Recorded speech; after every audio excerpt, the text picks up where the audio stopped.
What I want to do in this lesson is continue our study of the pre-Socratic philosophers and pre-Socratic philosophy more generally, and focus on a much more prominent figure within the history of philosophy and with ancient philosophy, that being Heraclitus.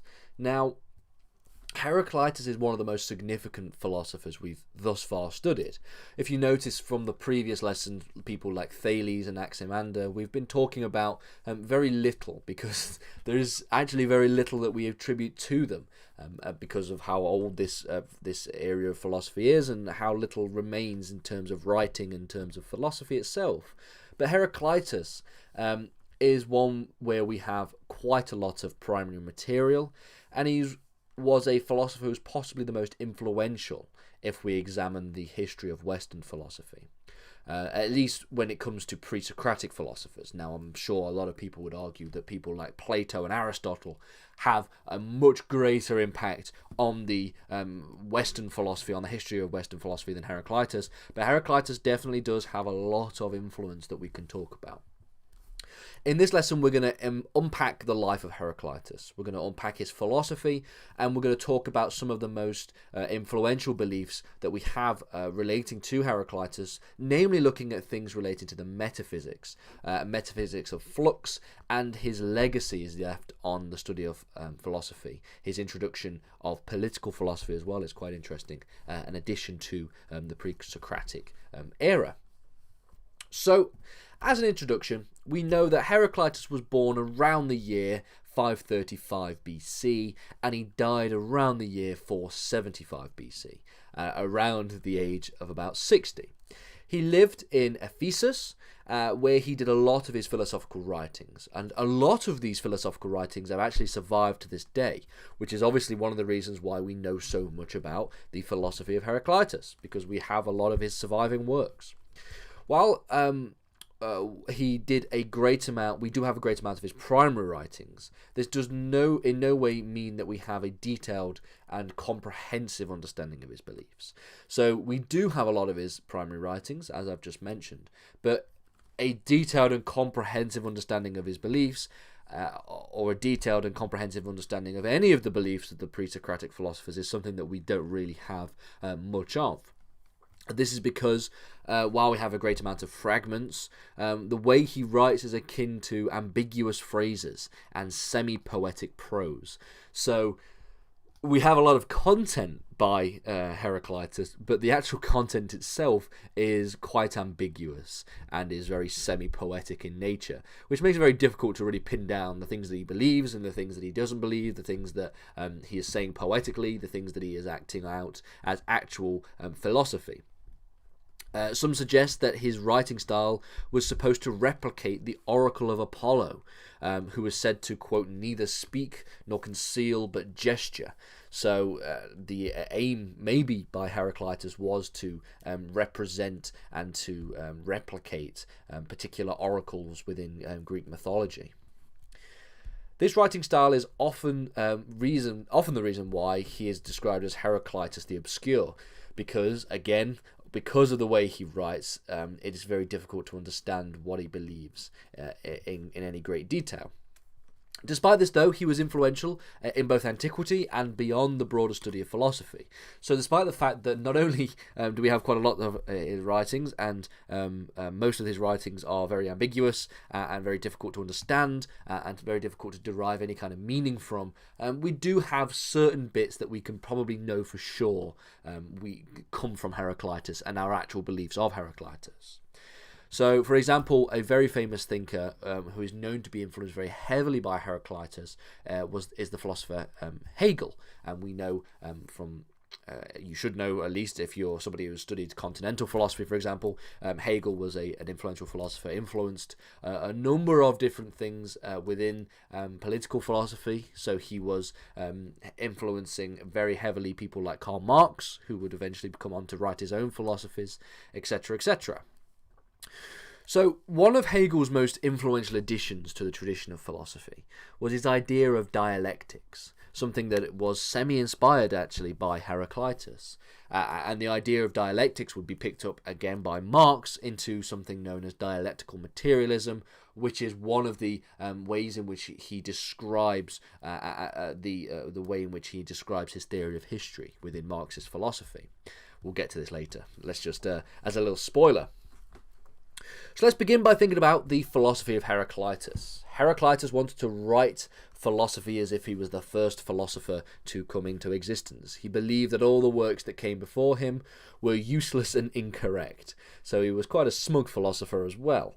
And despite the fact that he believed this, he made this very bold claim that he was the first philosopher and that all the people before him were all incorrect in their beliefs and mistaken in their beliefs. Despite all this, he was still very heavily influenced by philosophers before him, many of which we've already studied.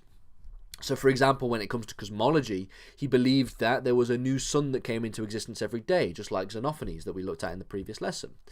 And the most important of his contributions, despite the fact he was influenced quite heavily by previous philosophers claiming that he wasn't, the most important contribution to his philosophy is his metaphysics of flux. Now, this is something that is very, very interesting. The concept of motion and flux within metaphysics was something that Heraclitus developed almost in a vacuum. Heraclitus believed that everything was in motion.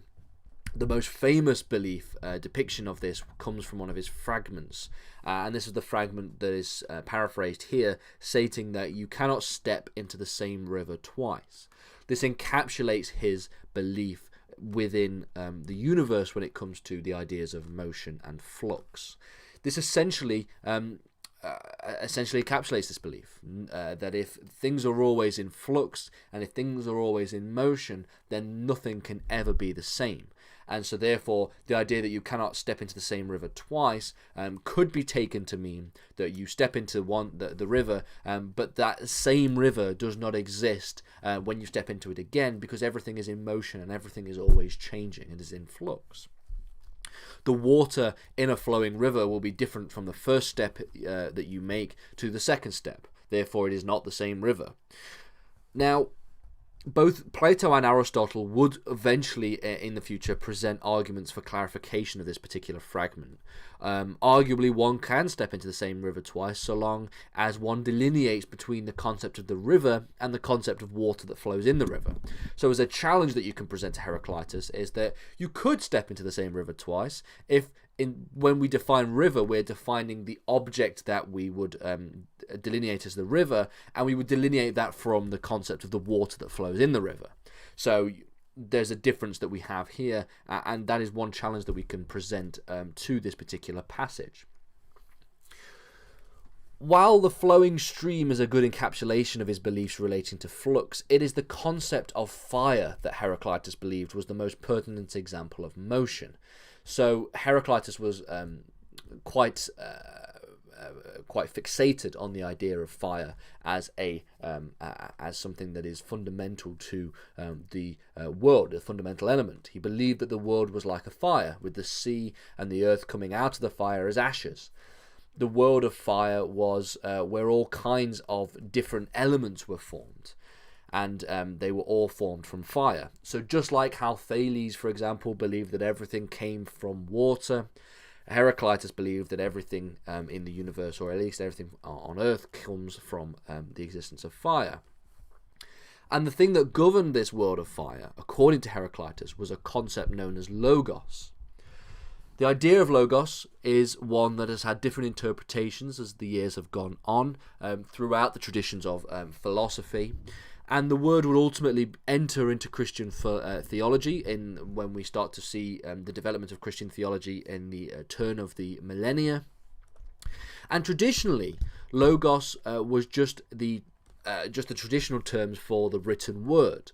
However, it was with Heraclitus that the word would actually change and take on a new meaning when it comes to what it actually represents within the broader philosophy. So, for example, in modern translations of the word, it is often given a lot more of a grand meaning to it, suggesting it to mean something like reason, or or being linked quite closely to the idea of logic. You might think there might be a similarity in terms of the way in which the word sounds. At least, phonically, it is very similar to the concept of logic. Now, according to Heraclitus, the logos was a universal, and for most it was unattainable. The idea of logos was something that people could not ever ascribe to getting to. Now, moving on a little bit from the metaphysics, let's talk a little bit about the idea of dialectics, which is obviously what was developed under Hegel, but the idea of the conscience of opposites was something that was developed by Heraclitus that obviously influenced Hegel quite heavily.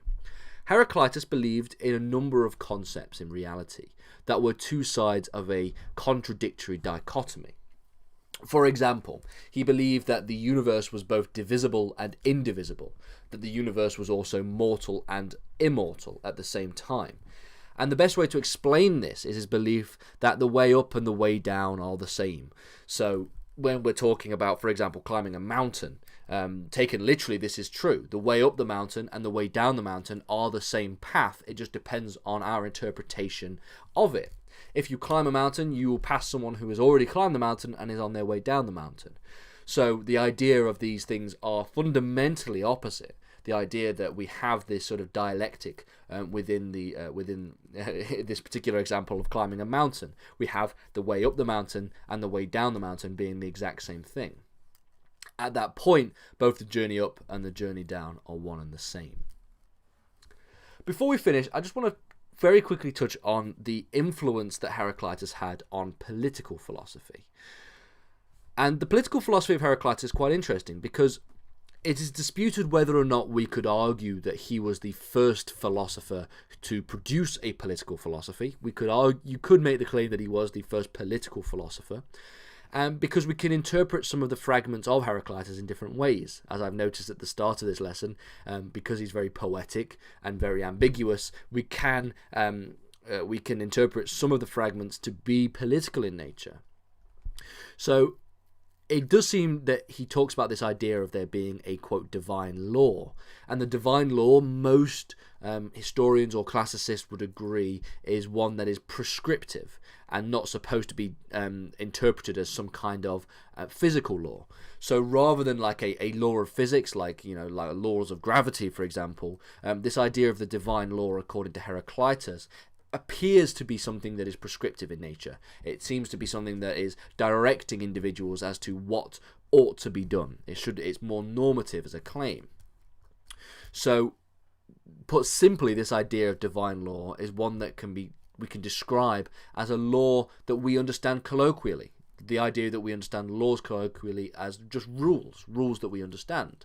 And some of the fragments speak of this idea of the law and the idea that people must fight on behalf of the law as they would fight for the city wall. So Heraclitus's beliefs do seem to indicate that there is a little bit of a political bent in some of his writings, or at least some of the fragments that we have found. So this idea of a divine law does hint at the idea that Heraclitus could have been one of the earliest, or maybe even the earliest, of the political philosophers.